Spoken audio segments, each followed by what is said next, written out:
detective. Thrill me. Thanks for joining us again. We were going to put out Moonraker episode after our Jaws episode, but due to the recent viral outbreak, coronavirus, we thought we'd go for something a little more topical. Yep, just like us. We're right. We've got our finger on the pulse. Yep. We're going to do 1995's Outbreak, but before we get to the film, we do a quick sort of what have we been watching. Jared, what have you been watching? First off, I saw The Invisible Man. So did I. Yes, I loved it. Yeah. I thought it was really good. Obviously, the... I wish I'd have seen the Dark Universe version, but hey. Yeah, don't we all? I would have loved to see... I would have loved to spend, 80% of the movie with an invisible Johnny Depp. Just, focused on him the whole time. Of course. But... yeah, obviously it deals with some sort of relevant kind of social issues in its own way, but it's just a really well-crafted thriller. Yeah. Really well-crafted. And the decision to move the focus to somebody else who's trying to convince the other people that the Invisible Man is actually a thing works really well. Yeah. So I was a big fan of that one. As was I. I thought they did a really, really good job. I'd heard good things like going into it, but I was still sceptical because I don't know if it's really been done well ever before. Kevin Bacon was in Hollow Man. So, yeah, I'll cut that a little bit. They got the casting 1,000% correct and just screwed up everything else. Exactly. But I think they did a really, really good job. And once again, it's one of these movies made on a tight budget. It's going to make a shitload of money. Yeah. And again, it just proves that this model... Lee Winnell has a good idea. We're going to give you this much. We're going to keep the reins tight. But you can do what you want. Yeah. And then we'll decide how it's going to be looked after when it gets back here. Yeah. But they were, it was really clever about how it used it too. Like, it was really restrained with the Invisible Man stuff. Like, there was... the effects were pretty limited, really. Yeah. They were kept to certain portions of the film. Other times, it was just very, very minimal stuff. And it worked a treat. So, yeah, that model with Blumhouse, as we've said, sometimes they misfire a little bit. But even the misfires generally have an idea that is interesting and will make money. Because they don't break the bank to make them. No. So, and I heard Jason Blum talking just recently about how essentially he buys up IP as a shell to tell an interesting story. Yeah. He says if he's got an interesting story, it's difficult to get people along to see it sometimes. But if you put the shell of a known IP around it, then people will sort of go and check it out. And that's pretty much the case with this. Like, we haven't seen an Invisible Man movie done the way that this one is done. Exactly. From that sort of perspective. So. No to the Friday the 13th owners. Give it to Blumhouse. Yeah. Yeah, Stop fucking pissing and moaning in court. Get out of court, say, let's cut it in half. We'll cut Victor 50-50. We'll have a 50-50. We'll give it to Jason Blum. Mate, even if you want to give Victor 55 because he was cut out for so long, I don't care. Yeah. Work that shit out. Well, this is the thing. They'll wrangle for years, and then Cunningham will wrestle the rights back and he'll make a movie and it'll make fucking no money. Yeah. So just give up your little cut to the other people. Put it in the hands of Jason Blum, make $100 million, and everyone can fucking just have a money fight together. And exactly, like, it's just so silly, wasting all the time. Look at John Carpenter. He's never been so excited. It's just everybody wants a cut, and if there's no movie being made, nobody's getting a cut. Like, just fucking work it out. Jesus. Because now I think Nightmare on Elm Street's in a similar. I'm surprised about situation. that because I assumed that they owned the rights. I believe Craven's estate has it, but I think there was some mucking around over who owns the rights to the character as opposed to the movie and all this sort of shit. So, but unlike the Friday the 13th series, Freddy was in the first movie, which I assume belongs to Wes Craven. Yeah. You would assume. Yeah. I think there's an issue with New Line around all this. Yeah. Because Craven reckons he got screwed, remember, out of a heap of cash. Yeah, and when they sell it to fucking one party or another, there's always these bloody clauses and shit, and it's just, I don't know. We just need the property to be made to continue making money on Yes. it. Okay, what else were we on? So after our episode on Jaws recently, I went back and watched Jaws 2. I enjoy Jaws 2. I actually think it's a pretty good follow-up. It's okay. It lacks the characters and the back and forth between them, and it's hard to kind of replicate what happened with the shark in the first movie and how well that was kind of handled. I then jumped into Jaws 3, which made me appreciate Jaws 2 all the more. Yeah, Jaws 3 is pretty bad. Jaws 3's, average, very average. And then I watched Jaws the Return. The Revenge. Jaws the Revenge. That is a travesty. Funnily enough, I would watch that before I'd watch Jaws 2 and 3 again, just purely because it's laughable and, it's just a bit silly. Michael Caine is just spouting rubbish. He's cracking jokes seconds before the shark is attacking his plane and silly things like that. Michael Caine failed to pick up his Oscar because he was out making that. He was on reshoots, shit, wasn't he? Yeah, I believe. Yeah, I think he said he asked and was told you've got to be there. So he skipped out on the Oscars. Let's ring it up. I can't be there. I'm currently in the Bahamas shooting Jaws the Revenge. Mm-hmm. Look, you know what I'll say, because I watched Jaws the Revenge a couple of weeks ago. I think I brought it up in the episode a couple of weeks back. I will watch a $50,000 slasher movie that's pure shit and give it better rating than something like Jaws the Revenge or Freddy's Dead, because of how the way these people make this stuff, those two particular films, to a known and loved franchise. It's bloody, it's outrageous. And they've got all that money and connections and time and ability, and they shit these movies out. I mean, those two movies are shocking. I mean, fuck, Jaws the Revenge shows the shark's bloody mechanical tubes and stuff about 4 times. Are you supposed to have, you pay people to tell you? Pay people to cover that up. They couldn't even be bothered. And I believe the budget was twice as much as the first movie. Yeah. Yeah, so it's reckless, the way they make those sort of films. That's why I get really upset at those sort of movies. Similar to as upset as Gibbo got about Rambo. Yeah. Because Rambo... Well, it's just cashing in on the name, right? Yeah. See, Rambo's... Well, Rocky. Give Rocky for an example. It went away for a while. Rockies 2 through 5 could really be said it's coming from that model. It's coming from, we've got to cash in. Luckily, they got a couple of them right. But they got to part 5, and it's exactly what you're talking about. You slapdash this rubbish together, and it doesn't work. Rocky went to bed for a while, and they came back with some stories to tell. Had a good sleep. They came back with some stories to tell. Yeah. And Balboa, Creed, that sort of stuff has worked out. They've all been good. Rambo, the last Rambo, didn't have much to say. I think it was just, how can we squeeze John Rambo back into cinemas somehow? Well, only he creakily rolls back out to the cinema again. But I hear what you're saying. Yeah, and I get really frustrated because these slasher, let's say a slasher film or a really cheaply made film, they don't have the resources. So you have to cut some slack.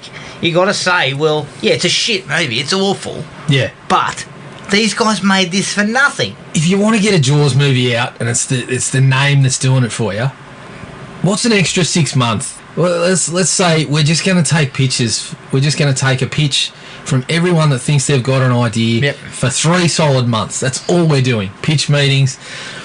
Instead of just fucking rolling the first idea you can get into production, or saying we're going to make a Jaws movie, call up a writer, say, hey, you want to write a Jaws movie? You got to care about the material. I think that's what's happening with some of the properties now. That's why we got a good Halloween movie. because it was dead, and someone just wanted to pitch it, and I think that's what kind of Blumhouse does too. If he's got things like that, he hears interesting ideas from people. Yeah. I don't know. I mean, Jaws of Revenge is on par with The Last Shark. It is. And The Last Shark is made for a couple of packs of cigarettes and, you know, a case of boutique beer. Well, I don't even think it was boutique. I think it was a case of bloody FUD or something.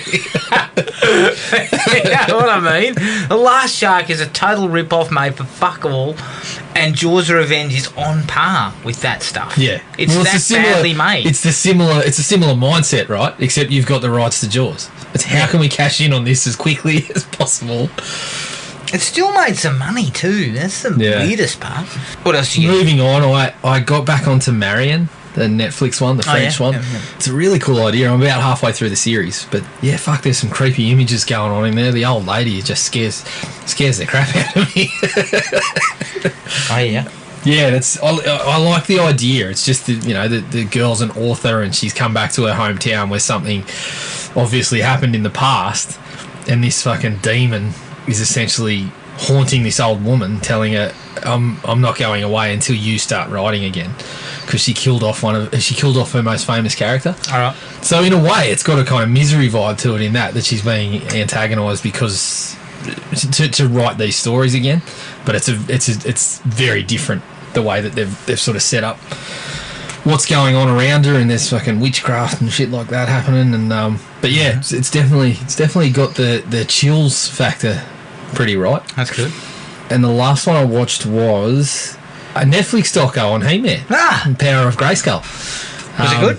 Yeah, it was pretty good actually. It was sort of essentially it's all the stuff you heard in kind of the Toys That Made Us, but it's just a really good story. Like the way that He-Man came about, and like the changes to what they could show on Saturday morning TV, and how it came about from fucking, just reaching a little bit of desperation. As I said to you, it's similar to Jaws in how it came about. Some of this stuff was just from desperation and just reaching for something when you couldn't work anything else out. Yeah. And it turned into the fucking biggest toy line in history, basically. Yeah. So they spend a bit more time on the movie. They talk to Dolph and Frank Langella a little bit, right? Which is cool.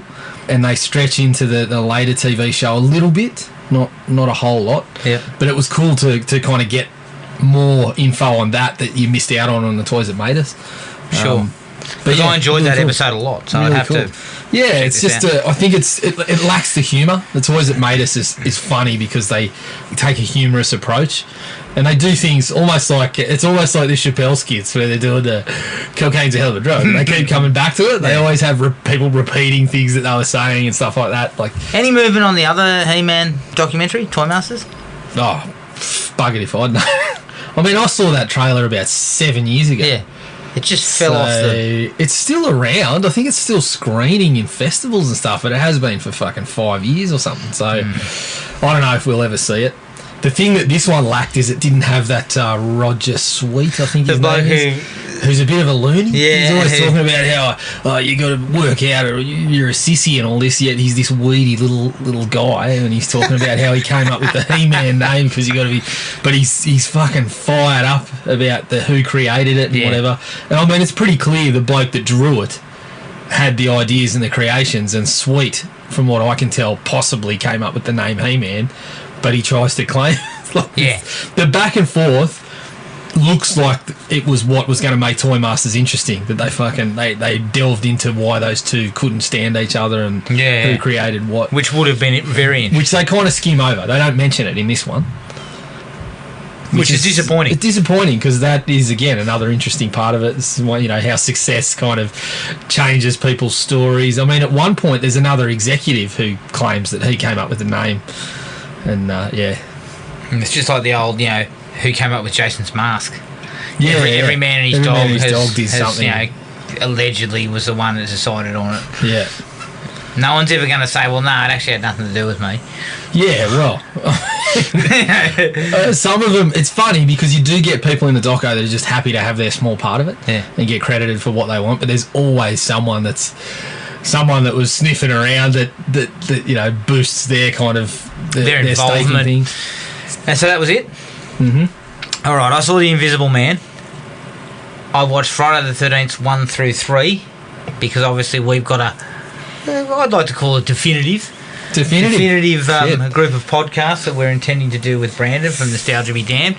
So, you know, those will be coming up in the near future. So you've really put the pressure on us there. Well, I've already started, so you both got to get stuck in. Yep. And I watched the new Mark Wahlberg movie on Netflix, Spencer Confidential. It's all right. And look, you know what? You can see why I wouldn't go to the cinema. It's just seemed to be like sort of buddy.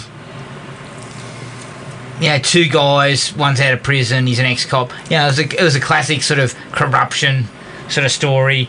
I think what they're trying to do is create like a spin-off of films. Yeah. He's a guy who can be hired. I think the show it was based on was called Spencer for Hire.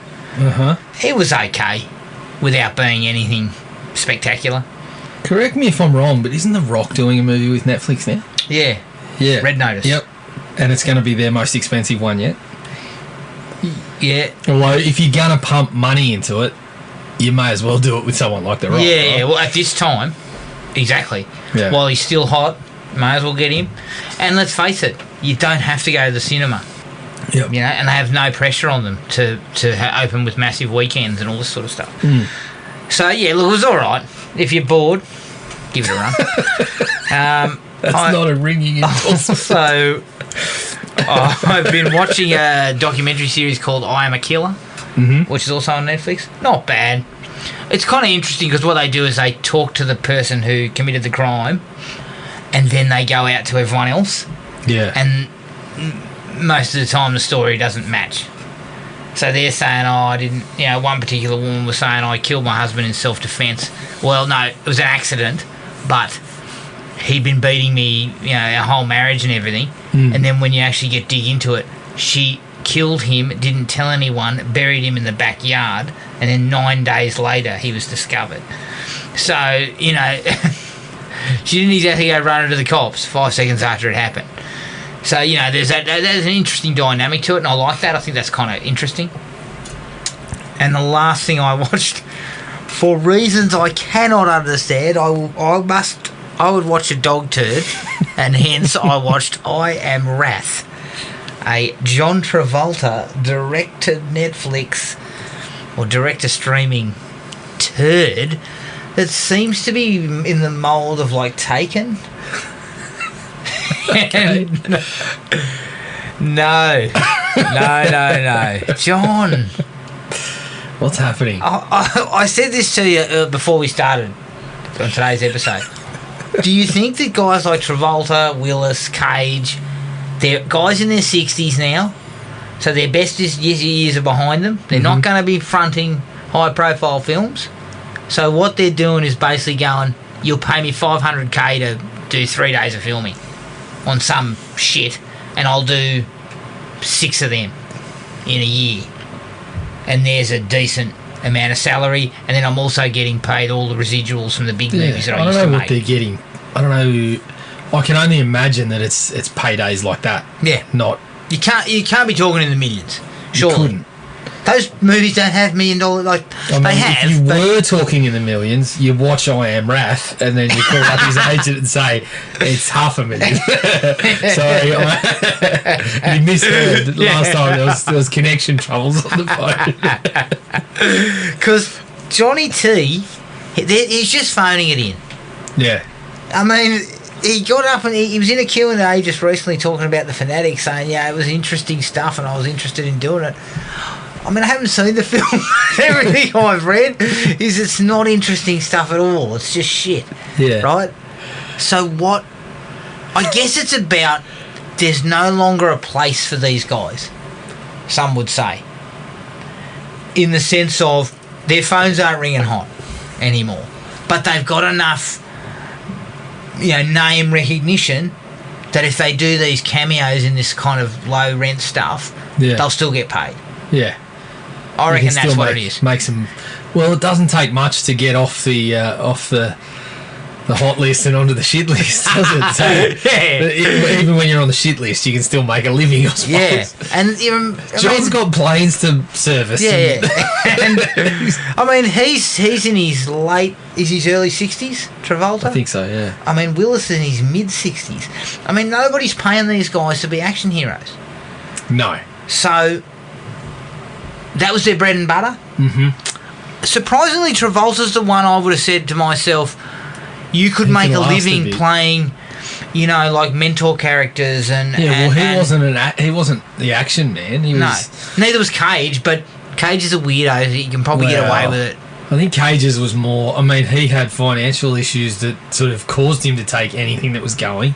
And he's been taking anything that's been going for 10 years. Yeah, yeah. Whereas these other two have only just started wallowing. Yeah. But, I mean, Cage still... he finds his way into, you know, that Spider-Man... voicing one of the things into the Spider-Verse, voicing Superman in the Teen Titans Go movie. Like, he still finds his way into higher profile stuff. And I'm not saying these guys... Mandy, can't... great film, 5 out of 5. Kind of a film. I'm not saying that these guys can't still act, because they can. Like, if you take a good director and you give him a meaty role playing something non-action related, yeah, I'm sure that they could probably all do decent work. I mean, all Cage requires is a toilet seat, a pair of tidy whities and a bottle of grog. Exactly. You've got gold right there. So what I mean is, I just think they don't really want us... This is my opinion. You say they don't want to be in good movies? No, I think they don't want to be on film sets anymore. For long periods of time. Someone because like they're Bruce in there, Willis, you could imagine he just turns up and does this direct to streaming stuff, cashes a paycheck and doesn't have to do promos. Yeah. Because, I mean, anytime you see him in an interview or read he's either got the shits or he hates it. I mean, Harrison Ford should probably take a leaf and book a touch. Harrison needs to cut deals that say, my involvement in this film does not involve any interviews. Yeah. And look, I may be totally wrong, but it just seems like, certainly from Bruce Willis's perspective, is maybe he just wants to slob around at home. Maybe he just wants to treat people on sets like shit rather than interviewers. Yeah, exactly. He just but in 3 days he can't cut loose. He can't act like a twat. Yeah, just don't bother him enough in that short time span. So, I don't know, maybe those guys, Travolta's the same.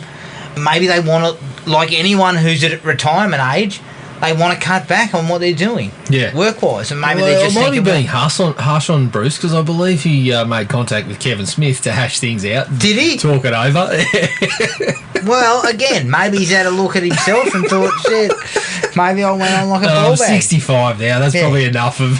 So you got to... I mean, again, I'm not saying that's the case, but it just feels like their time has sort of passed. Yeah. And... Well, this is retirement years, mate. Yeah. They probably got... They don't need...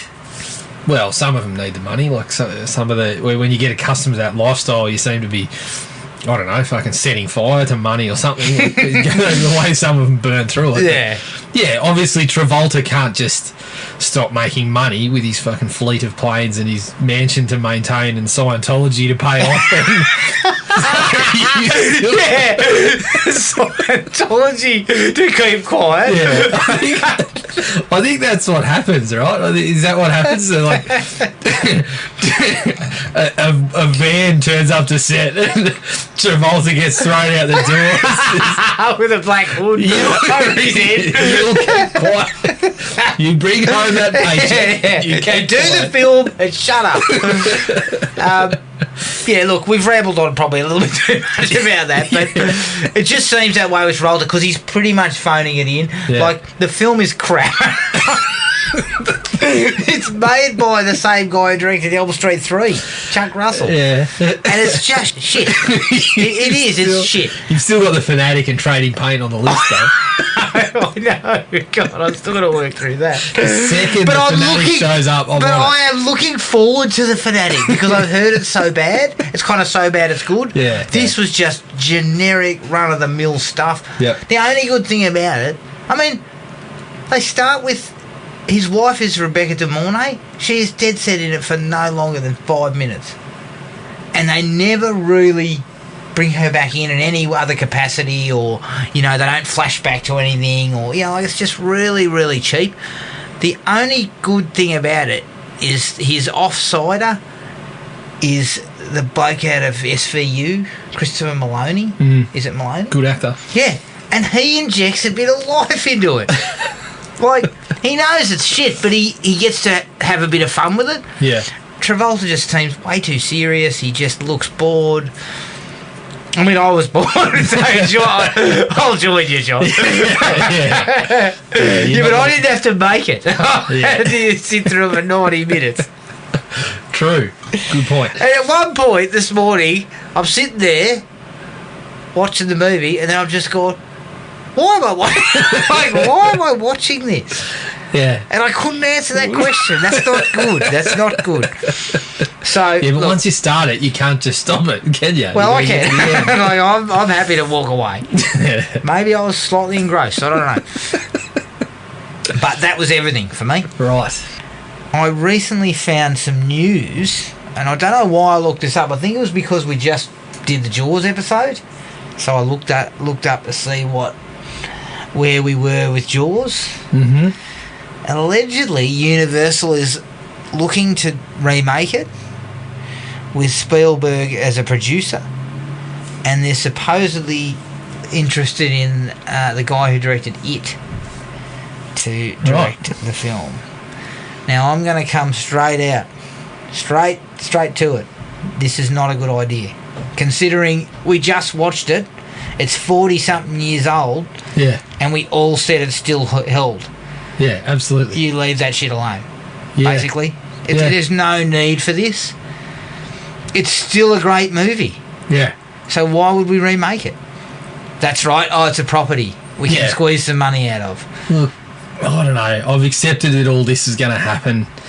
If you've got good names attached, okay. I don't know. How far are you going to go? Is it going to be remade as in like it's Quint and Hooper and everyone again, or is it going to be a Jaws-ish reimagining, template of a shark that won't go away? If it's just another Jaws movie, another shark movie with the Jaws name slapped on it, okay, I understand why you're doing that. I had the same thing with Child's Play.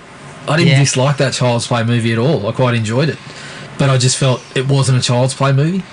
So is that what's going to happen here too? Well, we already got it. It was the Meg. That's basically what we ended up getting. No. No,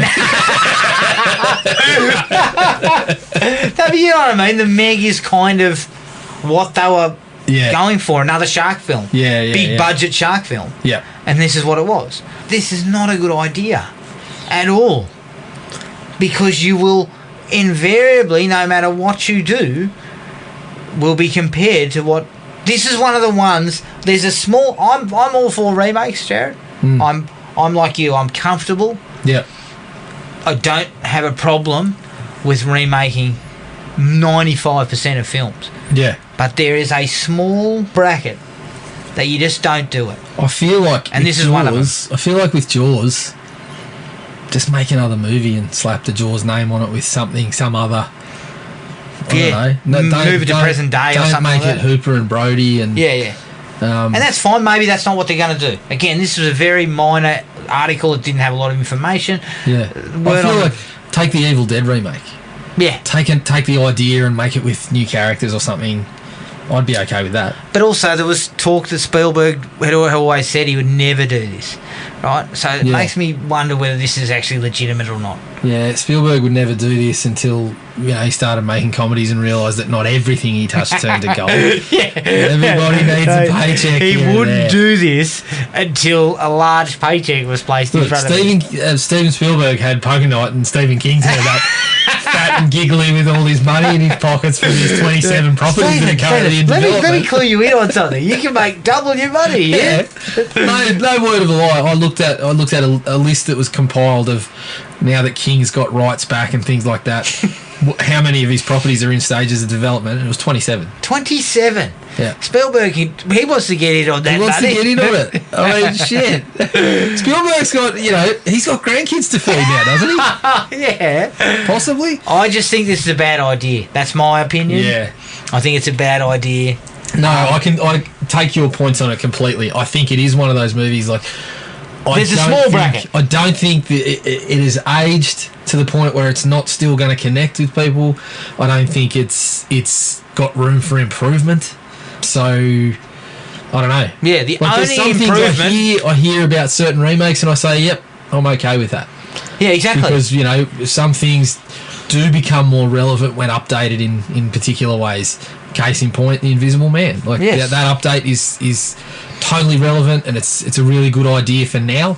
But Jaws isn't one of those ones where I see that. I would have had Halloween in that bracket. Yeah. Yep. I would have said that Halloween was one that should just be left alone.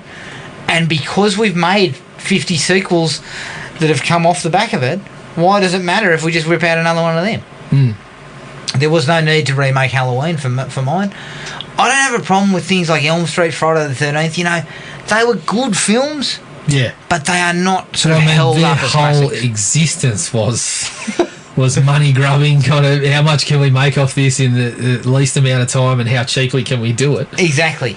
And there were plenty of improvements to be added. Yeah. The only improvement to Jaws is the special effects. That's it.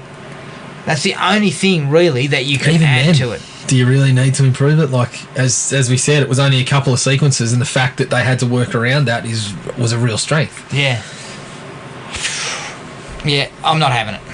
That's my opinion. Okay, fair enough. All right, let's take a break. Grab your toilet paper. Have a blue for packets of poo tickets. Yeah, like get tasered. Pull a knife so you can get a 20-pack of crap roll. And settle in for 1995's Outbreak.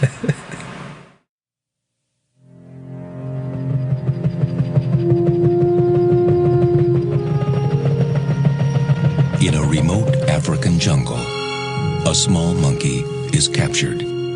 Bound for a pet store in America, the animal carries a deadly virus. Now,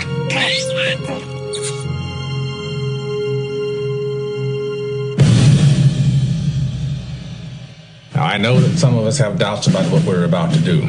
We'd be less than human if we didn't. But the fate of the nation, perhaps the world, is in our hands.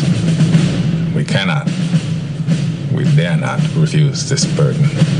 I'm confident that each of you will do his duty. God forgive us. Your town is being quarantined.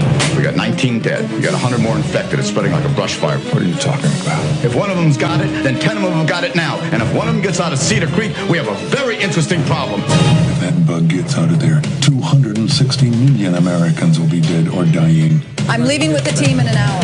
From the heart of a small California town. Damn it, Sam, I want to save these people same as you. To the inner circle of power in Washington. The most optimistic projection for the spread of the virus is this: 24 hours, 36 hours, 48 hours. The greatest medical crisis of all time. We can't stop it. Begins. Try to remain calm. Many people are dying and are going to continue to die unless we find this monkey. There will be panic the likes of which we have never seen. There you are! Attention, Portland residents, citizens of San Diego, residents of Atlanta, Denver residents of Detroit, attention, Dallas residents of Chicago. Outbreak from 1995, directed by Wolfgang Petersen, who gave us Troy and Poseidon. Produced by Wolfgang Petersen, Gail Katz and Arnold Koppelson. Written by Lawrence Dowerit, who gave us Berlin Blues, and Robert Roy Poole, who wrote Armageddon. It stars Dustin Hoffman as Sam Daniels, Rene Russo as Robbie Keogh, Morgan Freeman as General Billy Ford, and Donald Sutherland as General Donald McClintock. The budget was $50 million. The box office was $189 worldwide. And this movie is very similar to true events that are covered in the book The Hot Zone by Richard Preston Jr. And I believe these two films were competing. Crisis in the Hot Zone and this one. And then they end up dropping Crisis in the Hot Zone because this one got there first. Very well covered in the couple of those books I've got at home. All right. What's our take? Jared, what are your thoughts? I wasn't sure what to expect, really, because I had seen this one. I think I'd seen it on TV, but not really sort of watched it. Like, it was on at the house or something like that. So I hadn't really sat down and watched it. I was very impressed. I thought it was really good. The acting is top-notch all round. The cast is really, really good, acting-wise. Don't know about some of them as people, but... What about human being-wise? Yeah. It does a really good job of kind of... Especially initially, it kind of cuts back and forth between the characters that we're going to spend the time with and the virus spreading. And some of that stuff is really good. Yeah. Then it kind of ramps up and is quite tense when it's kind of a race against the virus and a race against outside influences as well. And I really enjoyed it, so I think I'm going to go for a 4. 4? Big time. Yeah. I was close to 4, but I went 3.5. I'm like you, I didn't really remember this well. I remember it being okay, but there wasn't much I actually remember about the film in general. But I really enjoyed it. I mean, it's actually quite tightly wound and suspenseful as a thriller, and it uses that idea of how scary and the kind of panic this type of thing can actually bring. And think about what we're currently going through. Yeah. Apart from having a laugh about people who fight over toilet paper. Dirty backside soon. I know. That's what I'm more worried about. I don't care about getting coronavirus. I just don't want a dirty ass. I want to be able to buy toilet paper at my leisure. Well, honestly, you know what? I don't want to be fucking Lordy Humongous in the aisle. Just to veer off, I was looking at this going, it's silly. Like, what are we doing? And then Kleenex has come out and said our supply's not going to be interrupted. Mate, I had to pick up a bloody Costco fucking... Just one. I didn't go silly and fill my trolley, but I picked up the Costco bloody 60-pack or whatever. Because I was like, I'm not panic buying. But then I got there and saw the supplies and thought, I'm not going to have any. So I bought one. But now, honestly, every shop I've been to in the last week has been cleared out. It's fucking unbelievable. So now I feel like I'm getting in contact with Georgie Miller and saying, can we, just for our our next Mad Max film, can we just make it more true to life and show that whoever has the toilet roll, whoever has the bog roll is king. And all the other people are shambling up with dirty backsides saying, we'll do anything, just throw us down a roll. Just throw us down a roll, Lord Kleenex. You know what I expected to find when I rounded the aisle at my local supermarket? Like, I just had this sort of picture in my head of like a bloke standing in the aisle with a mace, belting people, hanging onto a big thing of toilet roll. That's what it's turned into. But it's funny because like everyone's fighting over Dunny roll. Don't worry about food and water. We're just casually, we're civilly saying, no, you grab that one. I'll go after you. We're taking turns and being civil and not punching each other over a fucking plate of sausages. It's fucking ridiculous, isn't it? One of the pollies, I think, or a doctor came out and said, it's not Mad Max. That's basically how you put it. Shit. But it shows you how fucking fragile all this stuff is. Like, but when there's a panic, people just lose their minds. I mean, I couldn't tell you that I would ever have thought we would be in a situation where people would be pulling knives on each other over a 20-pack of sorbet. But it's happened now.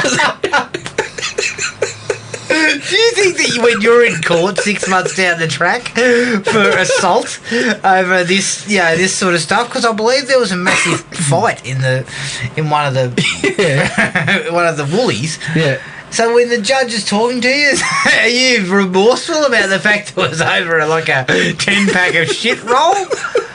Slowly segueing back to this film. It's just too amusing. I mean, you wanted to get topical. We got topical. I mean, you can't even find a 2-pack, for God's sake. I'll take 2-ply if that's all that's getting dished out. It's going to be, it'll be back to, people will be going into pubs and fucking knocking it off. knocking off the greaseproof paper roll. Going into Macca's, buying a cheeseburger and then sneaking into the toilet and making off with, like the Hamburger, but with all their toilet rolls. It's fucking ridiculous. And if you like me and you like to eat fucking eat toilet paper, I'm going to be out in a bloody week's time. Jesus Christ. Oh, God, all right, back. But this film does a similar, takes a similar concept. Just forgot about the important stuff like toilet rolls. Yeah, look, they don't cover toilet rolls, that's fair enough, but they showcase the panic and how scary this can possibly be. And they do it well. They actually do it really well. Really well, yeah. And they do a really good job of showcasing how quickly the virus can spread and what the trigger points are. And you only have to come in contact with someone for 2 seconds. You get bitten by, like a monkey or whatever, that's harbouring the virus. Yep. And it showcases it really well. It does a fantastic job of that. A couple of minor problems. Yeah, a couple of I feel the film sort of goes to the well one too many times near the end to sort of get a little bit more, to sort of dredge out just a little bit more tension. But overall, it's a really, really solid thriller. It is. So yeah, 3.5 for me. Very good. Kicking off with what you said, the acting is rock solid. I mean, it's deep. The cast is super deep. Yeah. And Dustin Hoffman is excellent. He also does a nice line of kind of, he rambles. Yeah, like he'll get in there and he'll fire up there. He'll start rambling. He'll start rambling about something and just sort of finish off with it. And I really like that. Yeah. Renee Russo's good, although she kind of gets a little bit less screen time, I guess. Yeah. He doesn't see as much time. You've got Morgan Freeman, Donald Sutherland. Sutherland's as oily as you can get, which I loved. Yeah. And then you go down to Cuba Gooding Jr., Kevin Spacey. Yeah. So you've got a really solid cast, and Patrick Dempsey. I've got some problems with Patrick. I'll bring them up later. But it's a really, really solid, strong cast, and you've got a group of actors who seasoned pros. You're never going to have a problem here. No. In the acting front, and they deliver across the board. Yep. The opening scene of 1967 in where was it? Where was the opening? Zaire sets the scene as to exactly what we're dealing with and how serious this is going to have to be. And it's got some really nice touches, like the shots sweeping across the fucking beds of people with the disease, the face of the dead guy when they look at the dead bodies, and you don't see the face, but you see it reflected in his mask. Nice little kind of keeping it a little bit vague, and the bombing was a little bit predictable. Yeah, but the monkey scrambling away and starting that kind of theme, it all worked really nicely. I think it was about 4 minutes. Yeah, it was very short, and it's basically set up everything just like that. Really niftily got us into the story, what we were dealing with. I thought it worked really well. And the same can be said about opening Hoffman and Rene Russo's characters. It's short, it's cliche, it's pretty sort of cliche sort of stuff, but just the whole thing about the dogs and the photographs, we get to know that really nice lines. We get to know that they were married or they were in a relationship, and now it's gone to shit. Yeah. And obviously they both work in the same field. Now competing somewhat. So again, that's only 5 minutes. Yeah. And it just sets them both up nicely. I really like when he kind of stops and looks at the boxes and he says to her, you're giving me all the pictures of us. Yeah. And she says, yeah, I know. And it was kind of like, ooh, that's a nice little way to kind of show what's happened to them. Yeah. Really. But yeah, even just before that too, when they do the walkthrough of the infectious diseases centre, the Army Infectious Diseases Centre, and they go through the stages and stuff like that. But it's all one shot, just walking through one door and then sort of down a corridor and following someone, and that sort of stuff. That all worked out really well. Yeah, really, really strong. When they go to the infected village, when they go back there, when they go, and that village it's quiet. There's hundreds of bodies just lined up on the ground. There's blood and stuff. Yep. It's really creepy. It is. Kind of, because it's kind of like this virus has just removed this entire village, basically. Yeah, wiped it out. Killed them all. And then that's where we also get a little tidbit of it's not airborne. Yeah. He says. Yep. And then that comes back to us later. Mm-hmm. In another really, really great shot with regards to that, how they show how it's airborne. Yes. Moving into, like, watching how it spreads was really cool too, because that kind of, it starts just with the one character. Yeah. Dempsey. What's his name? Jimbo. And how he kind of, well, it slowly moves, like the monkey is on the ship and then it moves to Jimbo and kind of works out, and then very quickly the vet. Jimbo gets his little kind of incident that infects him. Car. Then the pet store, the guy gets scratched. Yeah. And so you move with Jimbo for a little while and see how he interacts with people and he's going to infect them. The kid with the cookie, like how it could happen. And then you get a little bit of the guy in the pet store and it just fucking ramps up really quickly. It spends a little bit of time with Jimbo and shows how easily this is going to spread. And then suddenly, boom, everyone's off. Yeah, everyone. The guy that touches the vet's blood or gets sprayed with the vet's blood, which is a little bit clumsy. Yeah.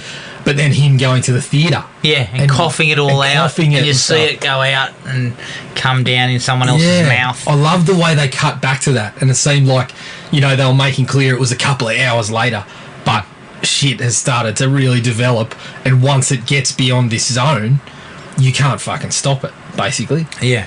It's just going to continue. And even before that, they do a really good thing where they showcase Cuba Gooding Jr. explaining the virus using the slides. Yeah. And this is how it infects. And it's simple, effective. You don't need to be a bloody brain surgeon to understand what they're saying and how the virus kills. Yep. And again, really, really effective scene, because it only takes a minute or two to explain it all to you.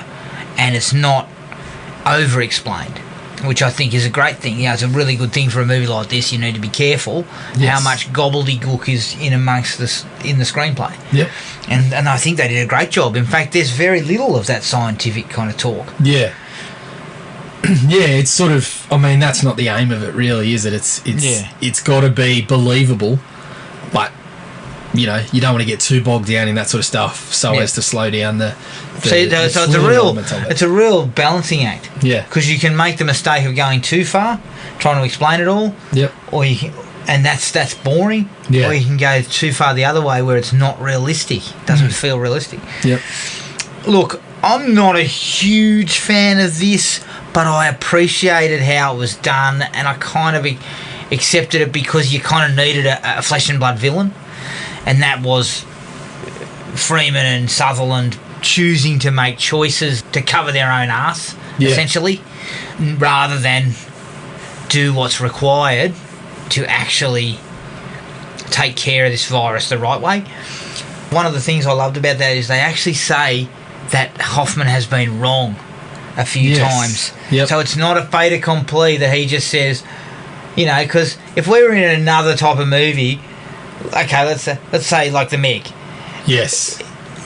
Oh, the bloke's the greatest fucking viral guy in the world. Yeah. He's never been wrong. He rolls out of bed and falls on fucking 15 beer bottles, but he's the greatest. He's the greatest there is. And so you should listen. Yeah. Whereas they actually say you were wrong. Yeah. It was similar with, I think it was Dante's Peak. Remember when they basically said, look, you're acting on hunches here, but we got nothing. We don't have the science to back it up. It was similar like that, but they essentially, I think it was done a little bit better, that they said to Hoffman, you were wrong, correct? And he's like, yes, I was wrong. Yeah, and he said he did it like twice or three times, I even say. 3 incidents where you made you told us to shut everything down and you were wrong. And so that's good. It showcases that people are not just going to believe him. Yes. It's not a given that he's going to be believed. Mm-hmm. So I was kind of happy with that. I think it has its problems. Yeah, when you look at it, I had a couple of issues with closely. Sutherland, which I'll go into. Yeah. Not his performance, and the character necessarily, but just a little bit around the motivations and whatnot. Yeah. But yeah, every time Sutherland was on screen, I was fucking enjoying it. So he looked like he was fucking gleefully diving into that and being as oily as he could, as you said. I love that shot through the air conditioning duct that basically just show, and again, very little explanation, but when you see it, you see the guy in one room, he's coughing and spluttering, and then the camera just goes up into the air duct, along the air duct, comes back out the other side, and Dustin Hoffman's waiting at the other end, and he's like, it's airborne. Yep. And so you, in one shot with only one line of dialogue, we understand what's happening. Yes, correct. And it's really, really well done.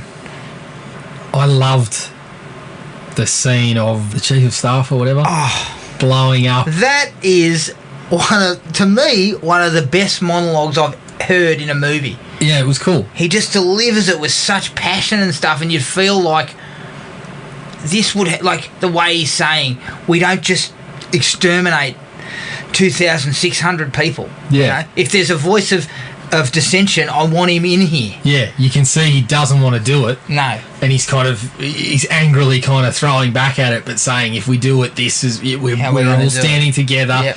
We're all like, If he goes down, we go down too. Yeah. And then, of course, Sutherland just stays quiet. Yeah, he pulls the Constitution out. Yeah. And he's like, I know it pretty well.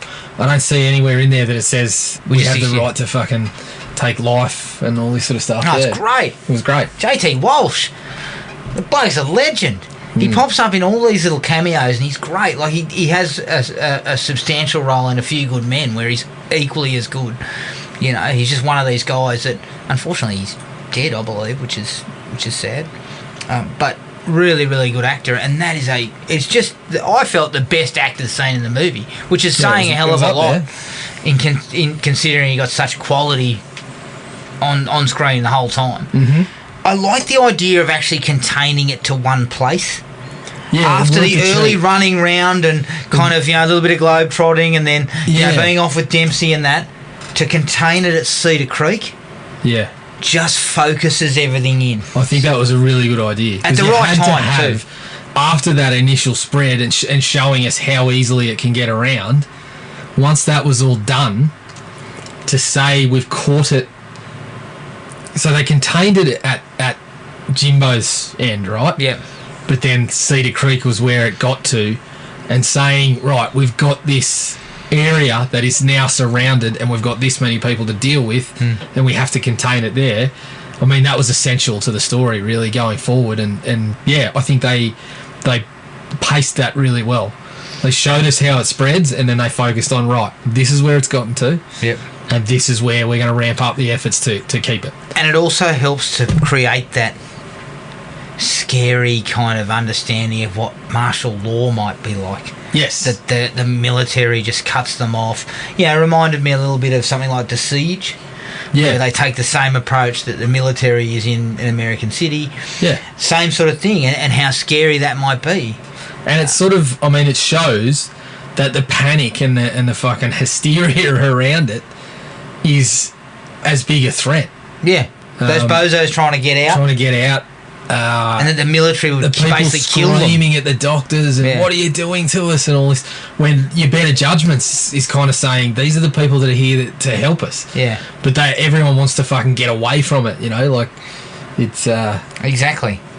I thought they managed to capture that quite well. Yeah. I think there's a fantastic couple of sequences where Freeman and Hoffman kind of butt heads in Cedar Creek. Yeah. And one in particular where he's like, if one of them's got it, then 10 of them have got it. And if it gets outside of Cedar Creek, we're all fucked. And, Yeah. I really loved it because he's, once again, there's passion and shit in it. Yep. And it kind of feels real, like this is what you'd be saying. We can't let it get out of here. Yep. But again, there's a couple of sequences where they're both... I mean, there's one that's a little bit earlier on that I didn't mention where he basically says to him, who am I talking to? Yeah, you used to be a doctor. Now you know... He rattles off all the names above him. And all that sort of stuff. You're basically just a company man. I thought, again, that was another great scene.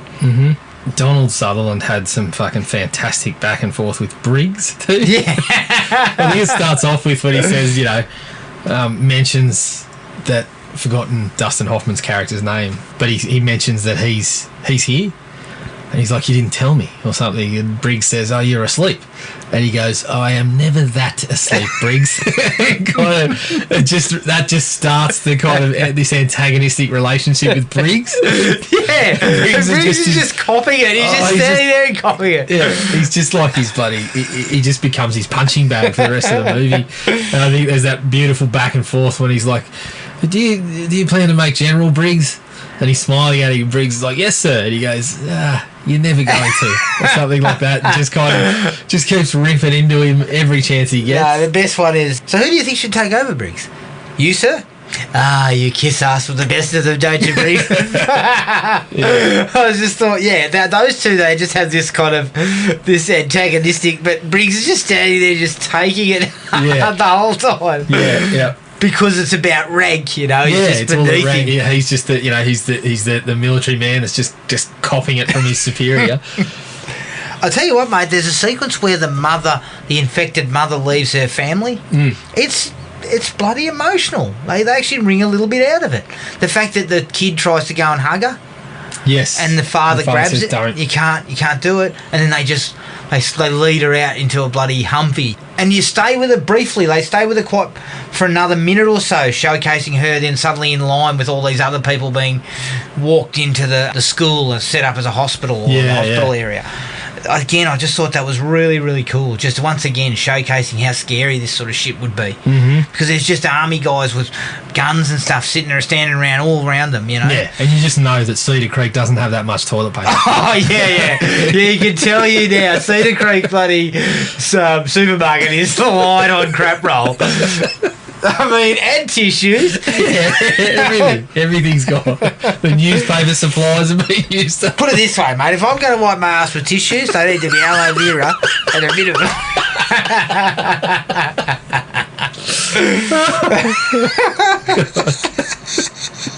Yeah. Could get nasty otherwise. I think it's a really good touch to have Spacey get infected. Yes. He gets infected, and it showcases that these guys actually know what they're doing. Yeah. But then no one's immune to this virus. No matter what happens, you make a mistake. He's exhausted because they're working around the clock. Yeah. I love the bit before that, though, because you see Hoffman there going, don't you tell me when to sleep? And then the next shot's him on the bed going, Spacey's the one that's falling asleep. Yeah. That's right. But it shows the pressure, the pressure that they're under. And then under. I love the fact that it adds to that. Not long after that, that's when Rene Russo punctures their gloves. Yes. And then, again, it's the stakes are higher. Yeah. Because suddenly, people that he cares about are now sick. Yeah, well, when the team starts ramping it up, as you said, the stakes, it moves towards, this is the end game, if these guys are done, we're all fucked, basically, And, once again, we can't just close it down. We need to actually find something to stop it. Yep. Which is good. I like the fact we bring the ticking clock in of Hoffman looking for the boat that had the monkey. Yep. Russo and Spacey are both dying. Yeah. And the military's fair up his ass with an order of he's infected, he should be killed. They hit you from the front and the back, I suppose, with Russo being the clock, as you said, and the town, really. They're going to be wiped away. But Donald Sutherland gets into the chopper and then it's all on. Yeah. And then they added another one even, bombing the place. Yeah. We then bring that in. Yep. So we've got a lot going on, but it's pretty seamlessly done. It's not badly done at all. And it doesn't feel, because they've got all these sort of stages that they go through, it doesn't feel like it's rushed. I mean, it's 2 hours, a shade over 2 hours. 2 hours, 7 minutes, I think. It was always moving pretty swiftly through the story. And I think you probably needed 2 hours plus to tell it. Yep. 90 minutes wouldn't have captured the whole requirements. No. They throw in a helicopter chase, a little bit of action, just to get us, back into it. And I think that's quite an exciting with a great bit of work from Donald Sutherland when they think they're going to run into each other, and they go onto him, and he's there going, "Oh!" He kind of, when they miss, he breathes this great kind of sigh of relief, and he's like, "Oh." That worked out very nicely. And my final like is his speech to the pilots, where he's saying that the president has not been properly briefed. We have what's required. I know you don't want to do this. Yeah. I thought it was, again, quite an emotional sort of piece and a really nice monologue, really well-written monologue. And I think part of what makes really good filmmaking in a lot of cases is it's well-written, but then it's given to someone who can deliver it properly. Yeah, and that's absolutely what you got here. You got that several times. You know, you got really, really great delivery of some excellent lines. Yes. I can't think of someone better than Dustin Hoffman for the role. Really. Yeah. He just did such a good job. Yeah, he did. He was absolutely fantastic. Anything else from you, mate? No, that was it.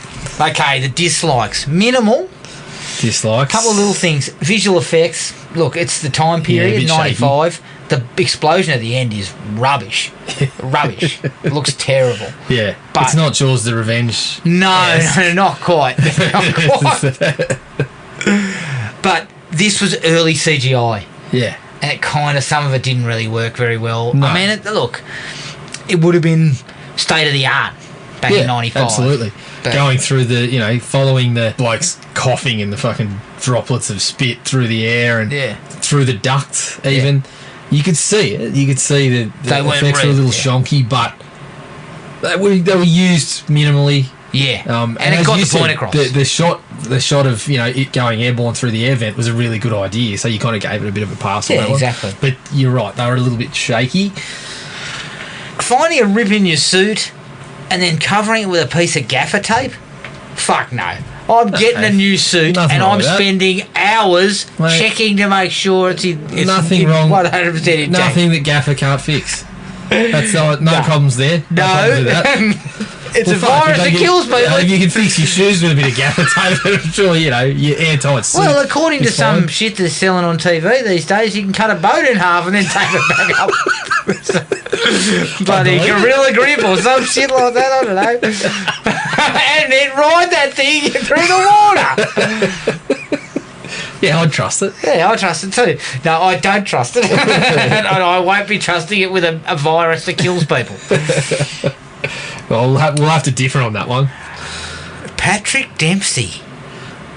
Looks like a member of Bad English. His entire look. He looks like Robbie Neville. Yeah. His entire look should be fucking stricken from fashion. That was a bad period. It was terrible. It was a shocking period. Yeah. He's basically wearing like a half moulay. His hair looks very similar to bloody Jason Patrick in The Lost Boys. Like yes, a little bit shorter. Yeah. Than Patrick. Yeah. It's a mullet, or as my little nephew likes to call it, a malarkey. I think that's what it is. It's more of a malarkey. But he also has one of those long earrings. Yeah. And a little bit of stubble, the ripped jeans, the leather jacket. It's a disgrace. If I'm honest. Yeah, it's one of those looks. McDreamy by us. He looks terrible. It's one of those looks that hasn't stood the test of time. No, it's the grunge look. It's kind of the grunge look. That was around the time of grunge, wasn't it? Well, I don't know. Okay, no. It's grunge that's then been filtered through. It's 80s hair metal with a tinge of grunge. I think it's grunge filtered through like H&M. Yeah, something like that. But he looks shocking. He does. He looks shocking. Yeah. And although I did love them showing how the thing spreads, there's a couple of real sort of contrivances on how it gets around. Well, him breaking the blood vial in the spinner. The blood vial in the spinner is ridiculous. That was so stupid. Dempsey being on a plane, like it didn't really explain. Like he takes something from the fucking he drives from the job, and he drives to the pet shop, and then he's just on a plane. The next thing you see him, he's just on a plane. I'm just kind of like, I feel like we skipped a step there. Like there didn't seem to be a reason for him to be on a plane.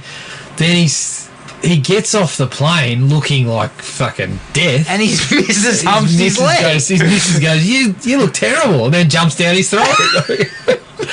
I mean, my wife would be like, yeah. You sit in the back seat. Yeah. I'm not going anywhere near you. Alternatively, get an Uber. Exactly. Shocking. Yeah. And also, don't come home. Yeah. Until you've sorted yourself out. That's it. That was the normal reaction. He looks shocking. Like his face is all sweaty and his face is all red around his nose and stuff. Yeah. I'm thinking, I think he's even got a couple of lesions on his face. So Yeah. If I was his girlfriend, I'd be like, whoa, no. And to me, it wouldn't have made much difference if he came in contact with someone who was on the plane. It just seemed like he wasn't the guy that was getting on the plane, and the guy getting splashed with the blood. Like there was just those two sort of steps that. Yeah, there was something missed there, I think. Yeah, and I get that they kind of needed to.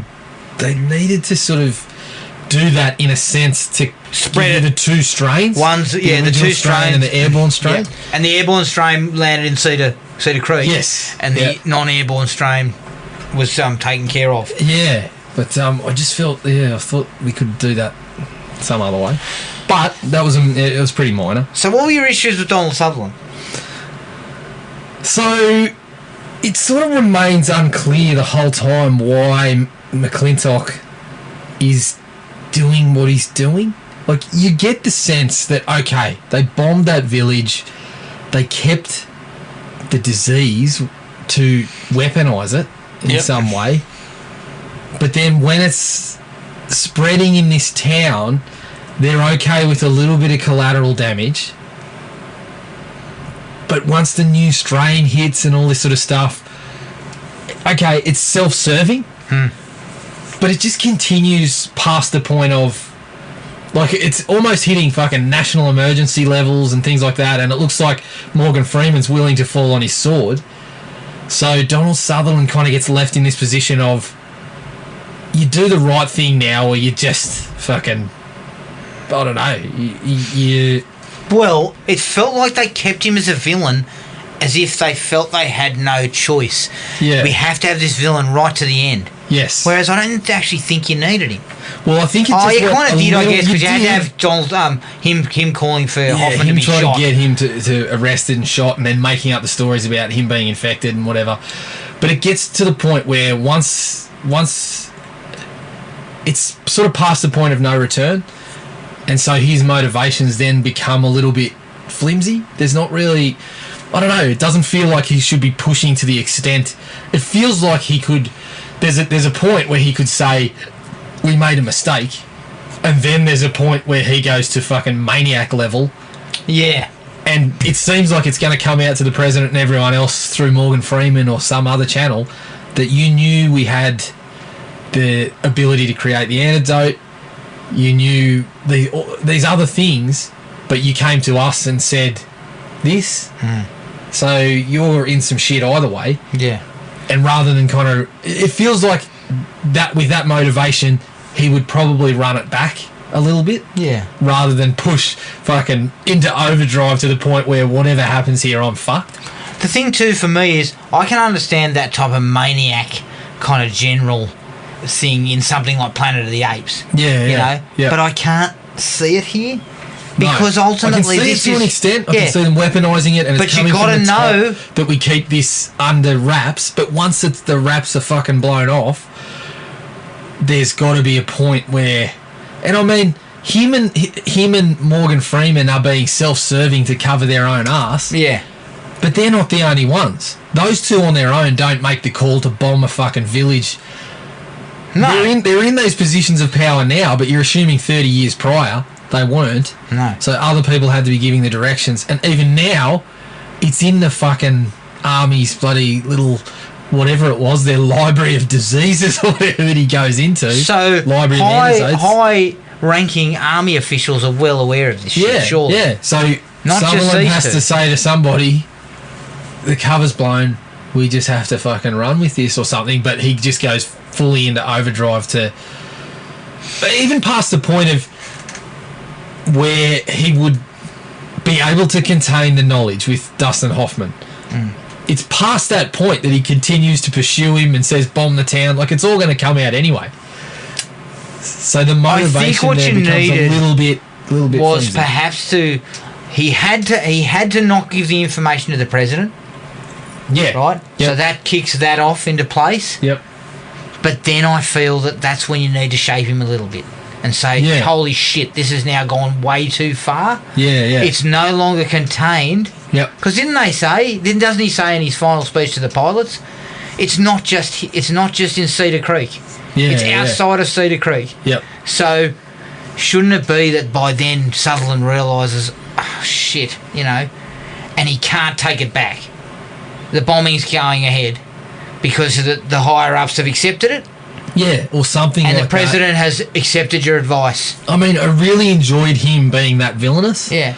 But the more it went, like, I was enjoying his performance, and but I just kept going, he's going too far. He's going too far now. Like, yeah, it was. In fact, they could have even tempered it a little bit by taking him out of the cockpit or something like things that. like that. Put him back in the office. Type of thing. He's the puppet master, and part of it is that I cannot pull back on this because that's the end of my career. Like, we needed something like that. We needed to humanise him slightly to why he would take this approach. Yeah. But that's one thing they didn't do. Correct. They made him a crazy person. That's what I felt. Yeah. The last thing for me is I just feel the clean sweep. Because remember it's go for launch on clean sweep. Yeah. And then Hoffman gets in touch and says, we know what's going on. We know who the host is. I need you to stall. And Freeman calls in the bombers and says, listen, abort. Yeah. And then we toss it up again. Because Sutherland goes ape shit and starts getting it back on track. Yeah. I just felt it was like we went to the well once too often. Yeah, even though I love the speech he makes, but he could still have made that speech. I think you're right. We didn't necessarily need it. Yeah. We kind of went to the well and we felt like we needed to go one more time. It just wasn't as successful. And the whole thing with them dropping it in the ocean and everything was just a little bit sort of naff for me. Just a touch. Yeah. I think you're right there. You got anything else there? No, not really. I had a bit of the fucking townies at Cedar Creek that try to fucking bust out of the place in the utes. So I was just thinking, come on, fellas, let's just ease off a touch here.